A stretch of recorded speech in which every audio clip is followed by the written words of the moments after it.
And usually the best way to do it, and the thing that converts the best way, is really playing your the viewer's emotion.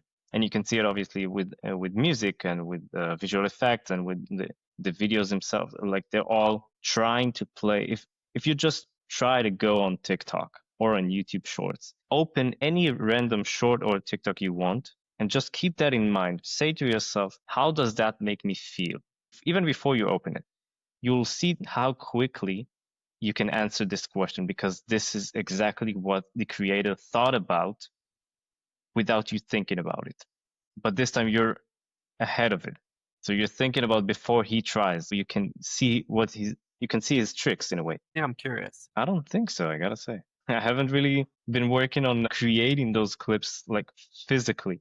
I have been working on thinking of them, like designing the idea of how they would work, but not as on a practical sense. I would love to hear about it for a couple minutes if you wouldn't mind sharing what your concept would be for using a phone to beat a full studio video recording in a Okay. 15-second clip, and like why you think it would work. So I would have to structure it first. It has to start with a 2 to 3 second hook.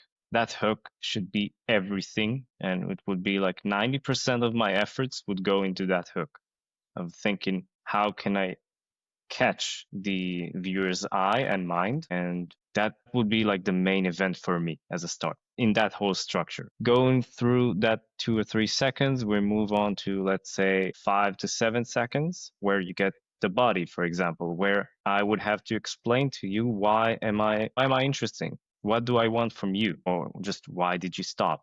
What was the reason for it? And that obviously would have to be entertaining and eye-catching, and would probably have a lot of cutscenes and a lot of, like, let's call it blinks. And the rest, which is basically the outro, would have to be a CTA, some sort of a call to action that could be beneficial for, of course, for me and for the viewer. And it would have to probably end on a high note that would be able to complete the loop. So if you're watching it on a loop, it will be connected, which is more of a visual effect, but our brains really appreciate those, like, complete cycle, in almost an unconscious way. Something that I don't know if you had this situation before, but even if you see any video, even on Instagram, TikTok, you name it, and you see that it might loop, like you might see the connection between the start and the ending, and if you watch it and just rewatch it again, you might discover if the creator connected it or not.